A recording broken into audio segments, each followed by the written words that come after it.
Hey guys, how are you? I'm back in the shop today, and boy, it's a cold one outside, and I thought maybe it would be a good time to shoot a quick video about what I do to heat my garage shop here, as well as how do I keep it ventilated.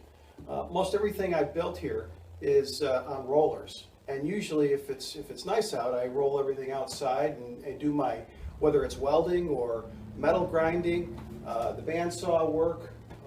All of that gets done, or table saw, for example, chop saw. All of those produce tremendous amounts of wood dust, or grinding dust, or welding fumes.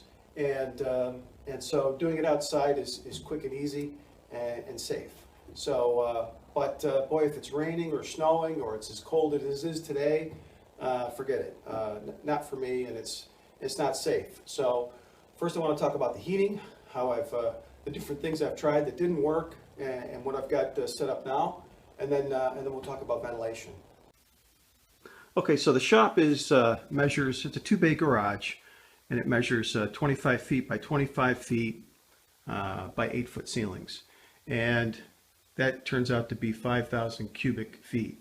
So how do you heat that and keep it warm in an efficient way? I've tried a number of things. I first tried this little heater. This is a 1500 watt heater I picked up, and you know, if you leave that on long enough, you know, it does help make a difference. It might, you know, if it's 20 degrees outside, it might get it to, you know, 55 degrees, but it has to run constantly, and I think that's probably the most that's an expensive way to heat the garage, and it's just not strong enough. The other thing I tried was this heat dish, and they do get nice and hot, and it's great, but you have to be standing in front of it to feel any effect. It really doesn't heat the shop up. So finally, the thing I tried about a year or so ago was this propane heater, and this does generate the heat and warm up the shop fairly quickly.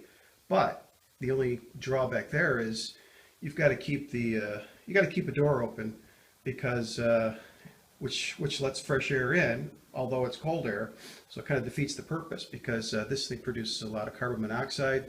It's a bit stinky with the propane smell that you get, which I don't like, and it's also expensive. This thing really eats through the propane, and those tanks to fill are, you know, maybe $18–20 a tank, and I would go through them in maybe 2 days of working in the shop for maybe a half a day. So it doesn't last very long, and it's expensive, and it's stinky, and it's dangerous.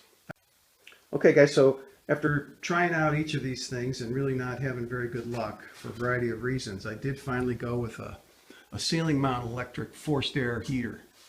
This is a Pro Fusion heater. You can pick it up at Amazon for about $150 US, and it's about 25,000 BTUs, and that's plenty for a shop this size. Again, this shop is about 25 by 25 feet by 8-foot high ceilings, and this works great.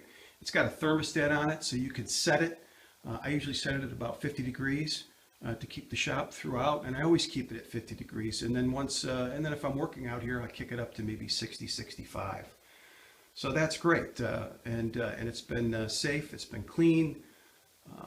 I don't even think about it much. So next comes ventilation.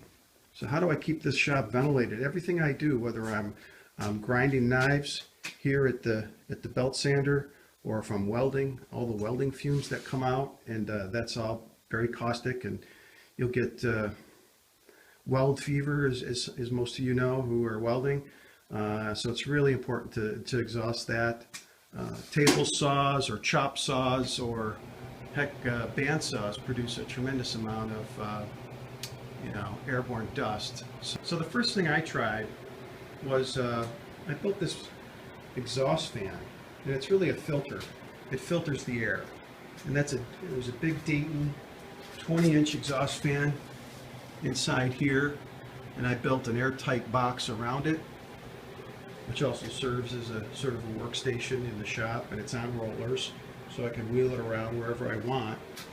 And what it has is it has holes cut into it, about the size of a filter. And what I do is I have 3 filters here. And basically that exhaust fan pulls in that air through those filters and exhausts it out the other end. And this is was not expensive to put together. I've had this for, gosh, I must have had this for maybe 20 years. And it's worked out great. The thing about this is that it's really just recirculating the air within the garage. And so this will do that job, but what it doesn't do is extract out and get rid of things like welding fumes.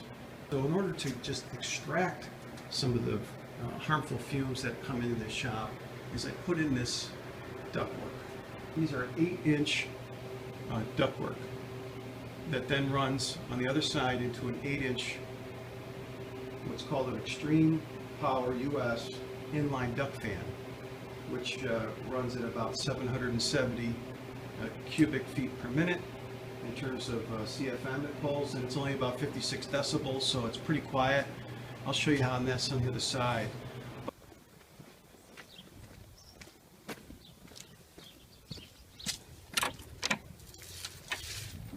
This is the forge area. There's the extreme power inline 8-inch duct fan, and you can see it comes out, it runs.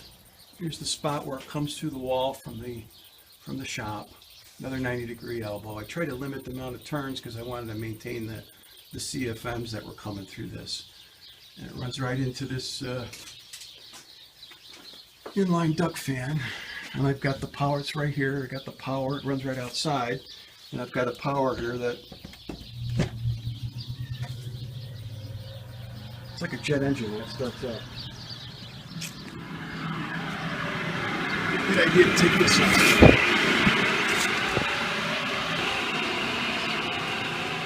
And that'll shoot out sawdust or grinding dust or welding fumes right out here into the open area. I don't have to worry about it. It's probably the safest way I could have done it. Let me show you a little bit about how you can configure this.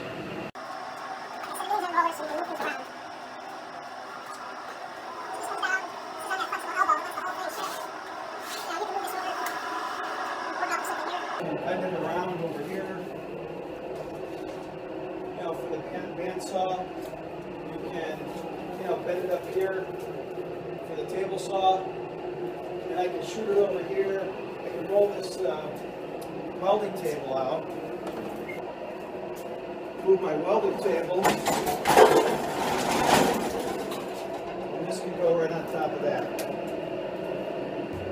Again, this is pulling 770, it's a 770 cubic feet per minute. That means this garage at 5,000 cubic feet, this will suck all the air out of the garage in about 6 minutes.